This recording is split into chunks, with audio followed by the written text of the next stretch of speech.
Hi guys, welcome back, or if you're new here, welcome to my channel. And today is the day we are finally on episode 4 of my Crazy Roommate mini-series. Now, if this is your very first video of mine, you may want to catch yourself up on the last 4 episodes of this mini-series. You can go check them out on my channel down below. And just to preface, as I say with every single one of these videos, I mean no ill will to the people who I talk about. These happened a couple years back, or even a few years back, now that I have graduated. And you know, they're just funny stories now, and in the moment they may have annoyed me or made me angry. However, now they're just funny stories to tell on the internet to you guys. So just going back from the recap from last time, my roommate was a little bit crazy, a little bit unorganized, and a little bit of a pain to live with. So now here we are on the 4th year. And I know what you guys are thinking. Maddie, why didn't you just stay in the place you were living, as you did like your other 2 roommates, still love them to this day, and the roommate that you weren't getting along with was moving out because she had to leave for the semester due to her grades. Now, I really did want to continue living with my friends for that next year. I really did. However, our house, the attic as I called it in my last video, was a complete disaster. It was so bad. You know, in the last video I talked about how one of my roommates had her laptop stolen, and that kind of spiraled into its own situation and mess. That was because we had one door that had a lock on it, and it was literally just a little sliding lock thing and the doorknob lock. The locks in many other rooms didn't work, the doorknobs in other rooms didn't work, my heater didn't work, and I went to college in Wisconsin. Wisconsin is cold. You need the heater to work sometimes during, you know, the winter months, and mine did not work. What else didn't work there? The drains clogged. I mean, like, there was no air. It was small. The window was broken for a good amount of time there. Like, there was just so many issues with the attic that I cannot begin to explain. And it was, I mean, comparatively now looking at places when I actually want to move out, the rent was pretty cheap. However, the landlord that we had was planning on not only raising rent, but not fixing anything in our apartment when we had already, you know, called him to fix things that were already broken, and he wasn't doing it.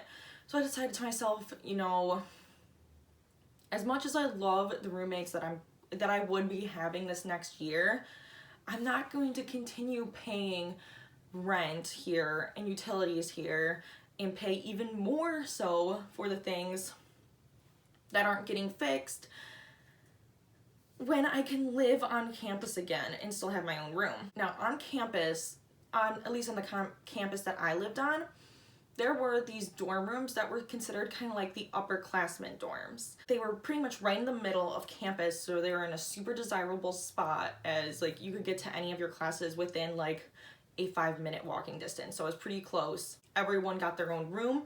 You got your own kitchen, you had your own bathroom, and you had your own living room. So it was basically like living in an apartment, but it was actually connected, you know, to the school. It was a dorm room, essentially. And there was a lot more security, and that was kind of important to me, especially since our house had gotten broken into the year previously. And I figured, again, even if I don't like one of my roommates, I have my own space. You'd think I would have learned. But again, where did I go to find a roommate this year? You guessed it. The freaking page. The class of 2016 page. And again, I know you guys are thinking, Maddie, you do this every year.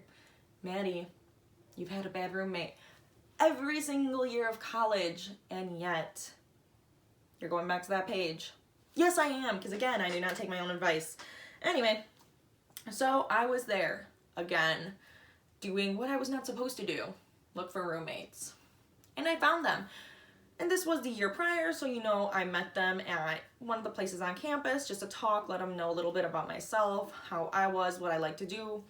And I was pretty upfront with them, letting them know, like, you know, I have my own set of friends.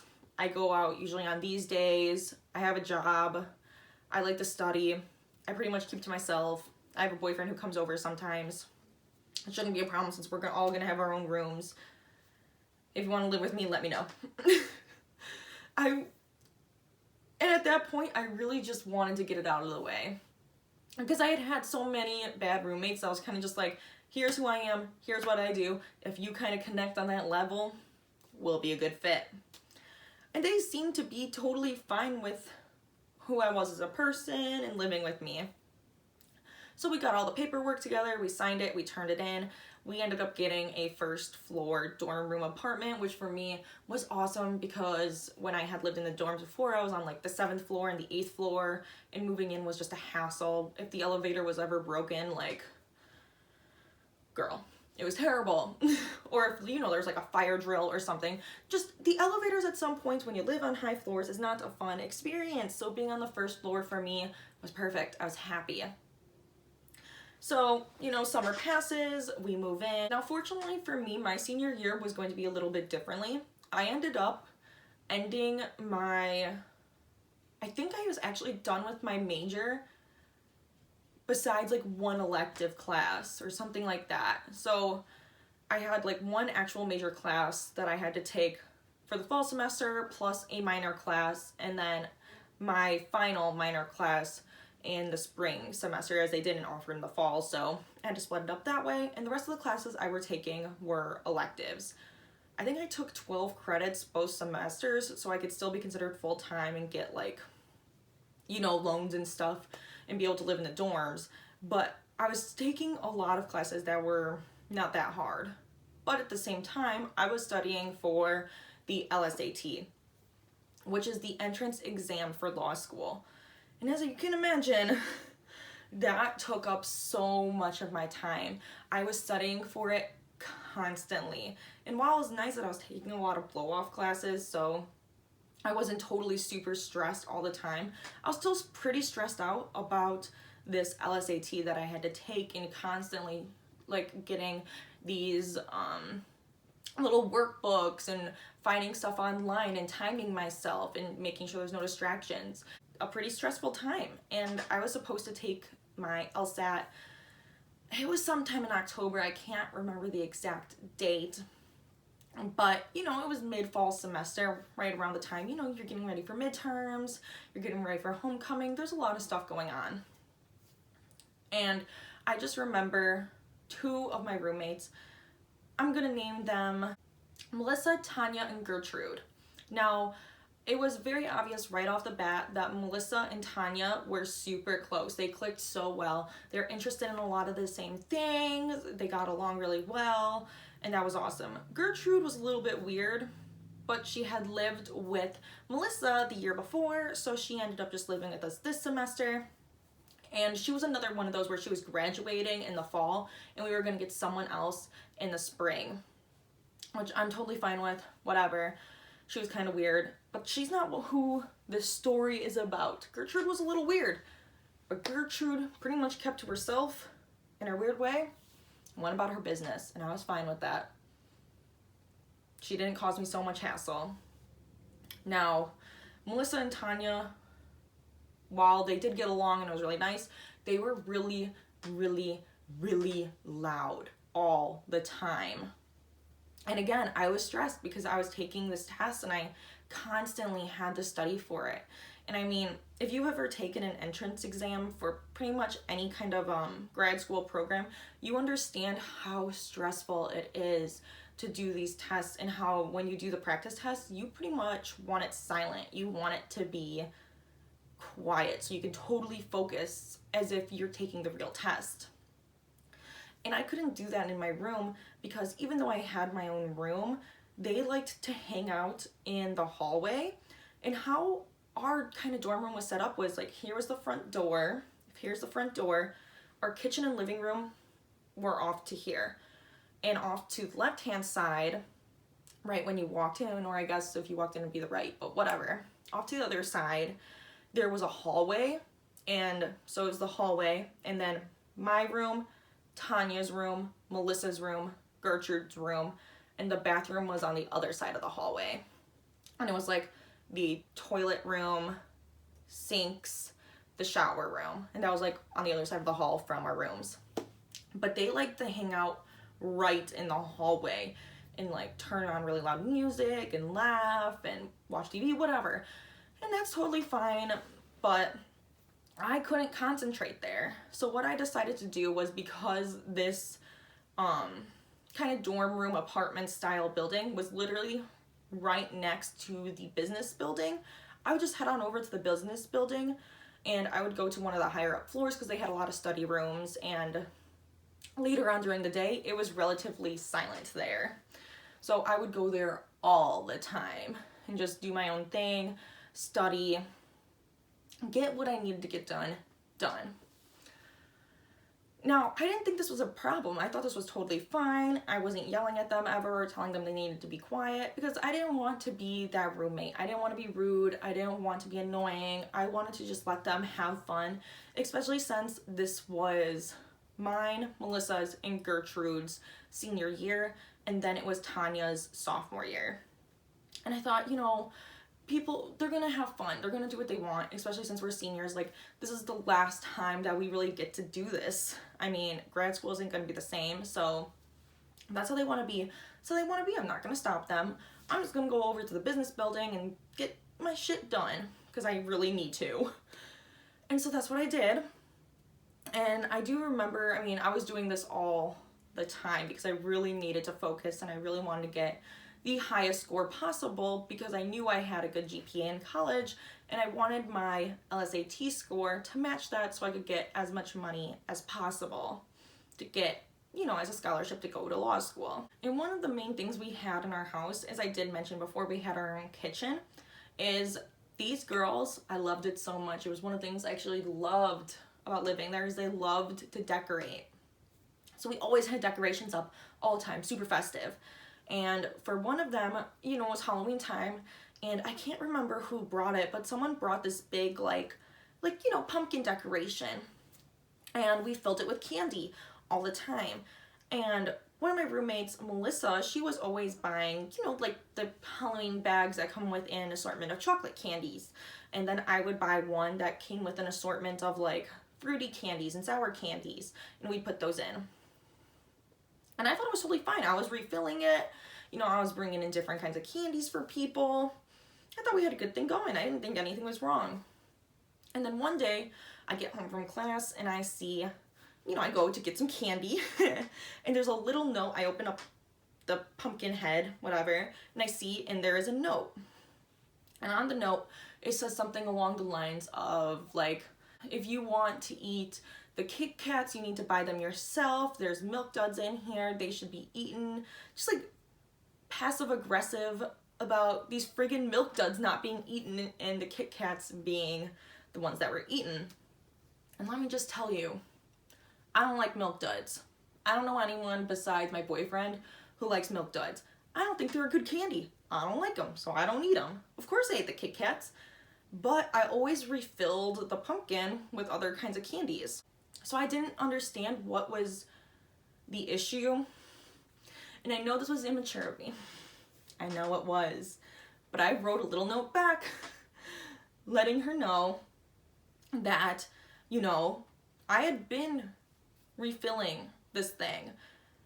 So I didn't know what she wanted. I mean, if she didn't want people eating the Kit Kats, then stop filling up the pumpkin. If she's gonna get upset about certain candies being eaten more than others, then just stop buying it, you know, like, it doesn't have to be a thing. Just stop buying it then. Or buy yourself Kit Kats and keep them in your room.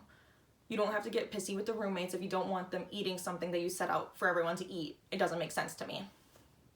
It was stupid. It was just stupid. And again, it was a little immature of me, but I had had so many bad roommates up to this point where I was just like, not a freaking another one. Not another crazy one. So whatever, I went to class, I come out and I see she's texted me, she wants to sit down with me and talk. I'm like, okay, that's actually probably best. So I get home from class, I see she's not there, so I just take a seat at our island, because in our kitchen we didn't have an actual table, we just had an island with 4 seats. And so I sit there, I wait, she comes into the door, And she starts going off about the note that I left, whatever, and how she feels that I don't like her, I don't like our other roommate Tanya, and how they just feel like I don't like them. And I'm just like, where's this coming from? Like, you never hang out with us. Like, yeah, I mean, I don't hang out here often because I have to study somewhere else. I can't be out hanging out with you guys because I need to use all the free time I have right now to study for the LSAT so I can go to law school. That's a little more important to me right now. And when I'm not doing that, I'm hanging out with my friends because this is the last time we're all going to be together. Some of them were leaving the state, like all the way across the United States. I didn't really, as bad as it sounded, I didn't really want to make other friends at that time. I mean, I was fine with being roommates, but I wanted to hang out with my friends. And I had invited them over too, let them know like, hey, we're having a party at this time. If you want to show up, you can show up. And they never did, so I just figured, you know, we're doing our own things. If they were cool with hanging out with each other, then that was them, but I wanted to go hang out with my really close friends that I wasn't going to be able to live around anymore after college. So I explained that to her and just like, you know, and I had explained that the previous year when we were moving in anyway because I didn't want confrontation. And there was a couple other things that were going on in my life that were like just stressful events that obviously she didn't know about. And I let her know that because she's like, well, I didn't know these things were happening. I was like, well, you never asked. And it's not like when I was here you ever tried to engage with me, even when I had my door open. Like, I just thought we were like just living together but on different planes of what we were doing with our lives and where we wanted to go. And I wasn't worried about it because I don't really care. It's fine. I'm not upset about it. I don't get it. And all of a sudden this girl just breaks down, bawling, crying, because apparently I had just broken down the walls, I guess. And she just freaks out. She shoves the whole pumpkin at me. She's like, I'm so sorry. I don't know what's wrong with me, blah, blah. Have whatever candy you want. I don't care. And I'm like, dude, me either. I just, like, didn't think you needed to be upset about the Kit Kats. Like, it's fine. I don't want the candy, though. It's just such a weird situation. And she basically apologized for being a little bit crazy. It's like, it's fine. Sorry for kind of being passive-aggressive, too. We're cool now. We're cool. And I thought that was weird. I told my friends about it, my boyfriend about it. Everyone was kind of like, yeah, that's kind of weird, but whatever, it's over. I figured this is it. We got the crazy moment over early in the year, and now we're done. And things were pretty much good from that point on. I mean, we had Thanksgiving, we had Christmas, we all bought each other little gifts. We decorated our place so cute for Christmas. We had a little tree and we had like little gifts under there for each other, and like it was cute. Everything was fine. And then Gertrude ended up moving out, and one of Tanya's friends, I believe, I'm just gonna call her Sierra. So then, I was a little upset at first because they never asked me. They were just like, oh yeah, Sierra's moving in, and I hadn't met her yet. And I was like, I've had such bad luck with roommates. I would have really appreciated if I could have met Sierra first, just so I could be like yes or no. But I got over it. Me and her were fine. And then Christmas break happened, went our separate ways, come back. Everything's fine still. I had, I was pretty much done with the LSAT or the LSAT. The place where I was working actually had closed down. I didn't mention that before, but that was one of the things I was really upset about. Was I was losing my job because a store was closing down just like altogether. And we had learned that in October, but it had officially closed in December. So I no longer had a job. I was no longer studying for the LSATs. And my spring semester classes were a lot easier than my fall semester. I really only had one class that I was really like, I really need to focus and pay a lot of attention in this class because it was the last class I needed to graduate with my minor. But other than that, I was pretty much like, it was smooth sailing. I was a lot less stressed. There was a lot less stuff going on in my life. I was doing good. But then Valentine's Day happened. I know what you guys are thinking. What could have possibly happened on Valentine's Day? Well, the thing is, I don't really know what happened. So that weekend that was Valentine's Day, I ended up going home because my mom's birthday is on February 17th, and my mom was having this little like wine tasting kind of party thing. And obviously I went for her birthday and just because she wanted me to go. And in this time in my life, I was 21, so, you know, I could go out and do those kinds of fun things. So my roommate Tanya's birthday is actually on Valentine's Day. And like I said before, it was me, Melissa, and Gertrude. And now instead of Gertrude, it's Sierra. But we were all seniors. So we were all 21, 22 years old. We were all legally able to drink. But Tanya was a sophomore. So Tanya was turning 20 that Valentine's Day, her birthday. So she wasn't old enough to drink yet, but obviously we're in college. People drink. So I come back that day, and I had asked her before like what they were planning on doing, and what Melissa and Sierra were planning on doing was throwing her the surprise party, and then on the day of, and that was like the night before, so like, you know, the night before, and then midnight, it's your birthday, woohoo. So they're gonna decorate the place, have the party the night before her birthday, and then, you know, do all that kind of stuff, and then on the day of her birthday, go out to eat. And I had told them like, oh, you know, I really wish I could be there for the party, but I'm going home to my mom's house for her birthday, celebrate her birthday and whatnot, but I'll be there on that, I think it was a Sunday, so on that Sunday, and we can all go out to eat together. So I come back, I walk into the room, Tanya's sleeping on the couch, she looks hungover. I'm just like, you had a good night. You had a good night, girl. I go into my room, I had bought her some little gifts, you know, I bring them out to her, ask her if she needs anything, like an aspirin or some water. She tells me, no, I'm fine, everything's fine. I ask if we're still going out, you know, to go out to eat, and she goes, no, I don't think so. I think we're just gonna stay in today. And I don't think anything of it. I just, you know, I just assume she's super hungover. Everyone's super hungover from the party last night, so, you know, we're just postponing the dinner. I'm like, okay, yeah, that's cool. You know, I really hope you had a great night, whatever, happy birthday.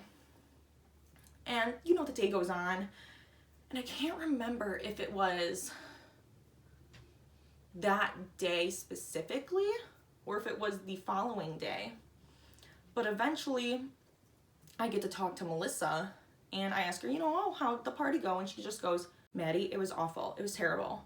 I'm like, what do you mean it was terrible? What happened? She goes, Tanya didn't appreciate it at all. We decorated. I spent so much time decorating. I filled up these balloons. I put up streamers, and she just walked in and was like, oh, cool, thanks. And she just like walked into her room, put her stuff down. She didn't seem happy at all. She didn't care. I was like, oh, okay, well, you know, maybe she just isn't great at expressing like surprise. I know, like, for me, I hate surprises. I can't do them. I don't like being put on the spot to express emotions, so when I'm surprised, I'm just kind of like, yay. So I get it. So I was just like, maybe she was expecting, like, she had hyped it up so much, she was so excited for it, that she was expecting Tanya to be like, oh my god, and then Tanya was just pretty much just like, oh, thank you. And she didn't really like that. And she's like, no, it wasn't just that. Like, okay, tell me more. And she goes on to tell me that that night that they had been drinking, and I didn't express this at the beginning, but while Melissa was of age to drink, they didn't really go out very often. And Tanya didn't really go out at all. They didn't do very much drinking at all. I went out fairly often. I mean, every week pretty much I was going out with my friends. You know, I was 21, I could do so. But they didn't really do any drinking whatsoever. It was very strange, because I figured they would, and because that's, you know, what you do when you get close to someone in college. You go out, you drink together, and they just didn't really drink at all. And so she was telling me that they were playing games, everything was good, and she had, and she said like one or two, I don't remember if it was wine coolers or if it was just beers or like a malt liquor kind of drink. I don't remember what she was drinking, but that she ended up just like breaking down, having a panic attack, and just like going pretty much off the deep end and expressing a lot of really concerning emotions and saying that she wanted to hurt herself and all this stuff. And I was like, and for me, when I heard that, I was just like, oh my God, is she okay? Like, did you get someone? Did you help her? Like, what do we do now? And she was basically just like, yeah, I mean, we comforted her, we held her back, but the party was ruined. It was ruined. I spent so much time on it, and it was ruined because of her. And I was just like, yeah, like, obviously something's wrong here. It shouldn't matter that the party didn't go the way you expected it. She obviously has some issues going on that we should probably address here for her own safety. Like, what the heck? I couldn't believe that that was what she was most concerned about in the situation, was that Tanya had ruined the party. And so I just let it go, and I talked to Tanya about it, and she expressed a lot of things to me, a lot of things that I'm not going to share in the video because they're not my stories to share, they're Tanya's. But I could understand, especially for someone not getting to drink a lot. And I'll just say this, like, her birthday for her wasn't really a good day. It wasn't something she liked celebrating for her own reasons, her own issues that she had surrounding that kind of stuff. But she said, you know, like, she wasn't good with surprises, and especially on that day. And it's not that she wasn't appreciative, it's just she didn't really understand or know how to react to that kind of thing. And she was so happy, she was so excited, but she just didn't understand or know how to express that to anyone when she already had these feelings about this day. And then obviously she didn't drink very much, so you got a couple drinks in her, and then it was all downhill. And I made sure to talk to her. I made sure to make sure she was fine, that she was getting help, that, you know, that I was there for her no matter what, and all that, because I mean, that's what I wanted to do. I wanted to be there for her, and I didn't care that the party was ruined. I cared about her mental health, and her safety. So she assured me she was fine, she was getting help, all that. And I was like, thank God. And she's like, I'm not drinking anymore. And I said, that's probably good. Obviously, you didn't have the best reaction, and, you know, maybe take some time off it. And she apologized to Melissa, but Melissa was just like pissed. Like, she was so mad at Tanya for ruining the party. And I just couldn't understand it. I was like, dude, that's not the point here. And I was already a little bit pissed off about that, because I take mental health very seriously. I'm obviously, you know, I was a psych major, I graduated with a psych degree. That kind of stuff really does mean a lot to me. And so I was already a little bit annoyed that Melissa was putting the party as a priority over Tanya's mental health and well-being. I was a little upset about that. But then one day, I can't remember, I think someone was gonna go to the shower. And I had pretty much just told Tanya, you know, like, all you can do is apologize. Like, and if she doesn't want to accept it, then she doesn't want to accept it. But, and I understand you guys were pretty close at this point, but I mean, like, if she's gonna prioritize that over your mental health, like, you need better friends anyway, girl. Like, she's not worth it. So, you know, you can apologize again, but I think if she keeps, you know, being upset with you, then maybe it's kind of just time to cut the ties. And then at the end of the year, I mean, we're graduating and you have other friends, like, it is what it is. So Tanya, I think Melissa was going to shower, Tanya was going to shower, someone was going to shower, someone was doing something. And Tanya again went to apologize to Melissa. And Melissa just started screaming at her. And my door was open. I don't think anyone knew that, but I was listening in, and I got up. And she said something so offensive on the topic of suicide and, like, self-harm, and how that, like, instead of having a good time, she had to deal with that, and how mad she was about that, and just, like, being so disrespectful and offensive. and just so, like, unsympathetic and just disgusting that I couldn't take it anymore. I stormed out there, and I made sure Tanya was gone because I didn't want to make her uncomfortable, you know. I know she didn't want to involve me, so I made sure she was not involved and had left. But I walked over there and I let her know, like, hey, I heard every single thing you said.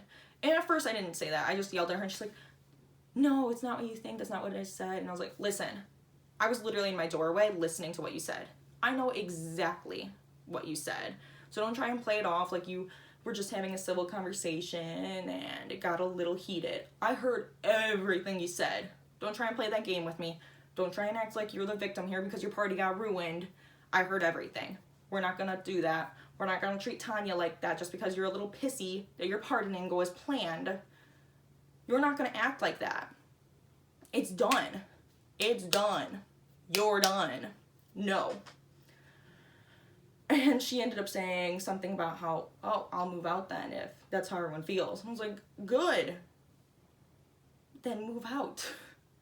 Because at that point, I mean, you can say what you want about the annoying things, whatever. But once you cross that line with me, where you're making fun of someone for their mental health and their problems and their issues, I'm just like, I'm done. We're cutting ties. I'm over it. You're canceled. Not with me, honey. Nope. We're not doing that. I don't put up with that. And it just was this huge thing.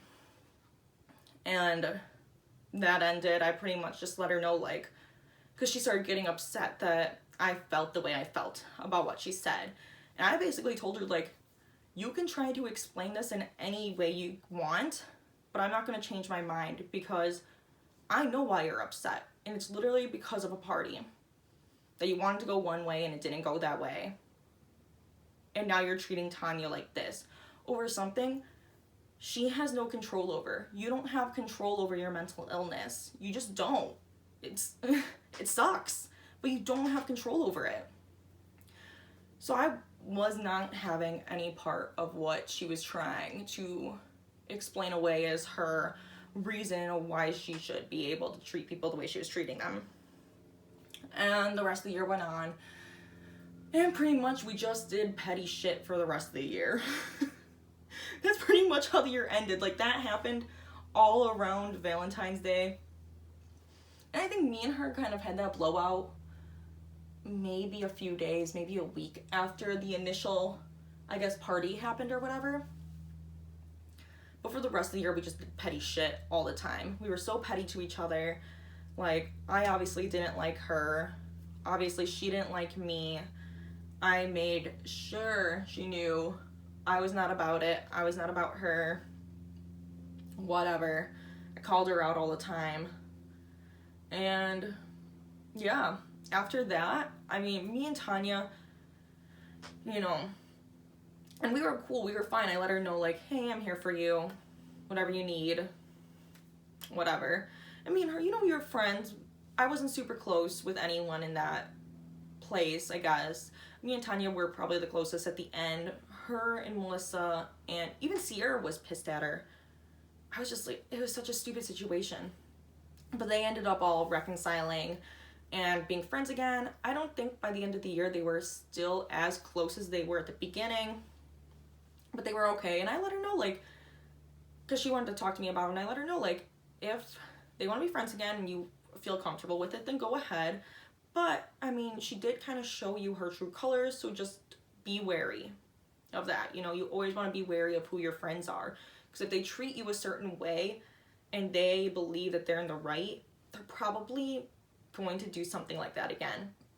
And for your own sanity, your own mental health, your own just, like, peace of mind, you got to keep that, you know, like, because you don't want to keep making yourself miserable by being friends with someone who's toxic. And even though, because I know you guys may think, like, definitely drug selling out of the room is the worst. Probably. That's probably not the best thing.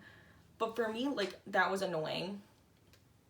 But it wasn't the worst thing because, in my opinion, what Melissa did and just how she treated others and how she always put herself on this like high pedestal, and if anyone did anything that ever was against what she wanted, she just blew up, exploded, and there was just no reasoning.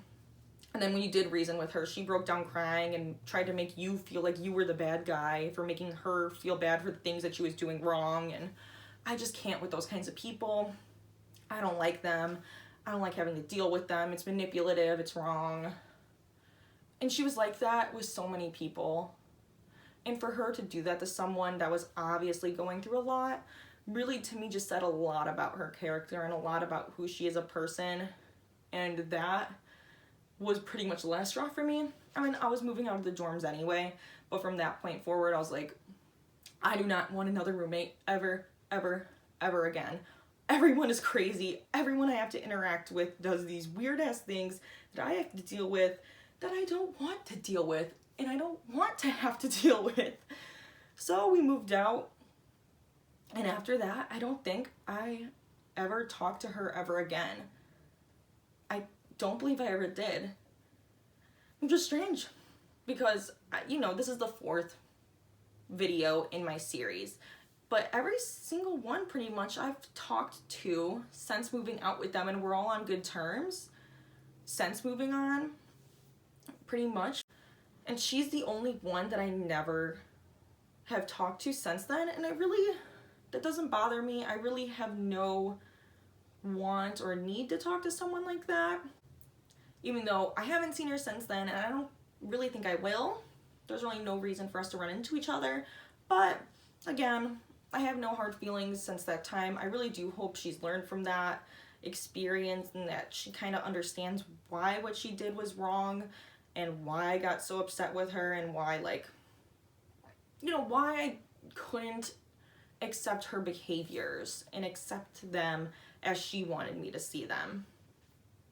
And as always, I really hope my other roommates are doing well, especially Tanya. Me and her, we're fine. I never had an issue with her. I'll talk to her every once in a while, you know, on Facebook or whatever, Instagram, and it seems that she's doing really well. So anyway, guys, that was it. That was the last in my crazy roommate story times, and I hope you guys really enjoyed them. Obviously, you know, going through them, when I was going through them, they weren't fun, but looking back on them now, they're all pretty funny in their own little way, and at least they're enjoyable stories that I get to tell the internet. So I really hope you guys enjoyed them. Let me know down below what you think of the situation, and if you've ever had a crazy roommate yourself. And if you have had a crazy roommate, what was the last straw for you? Let me know, because this definitely was the last straw for me. This was me cutting ties with ever having roommates again. I'm like, nope, don't want that. Remember, guys, to give this video a thumbs up if you enjoyed it. Go ahead and hit that subscribe button if you enjoyed this video and if you'd like to see more like it. And as always, thank you guys so much for watching, and I will see you in my next video. Bye.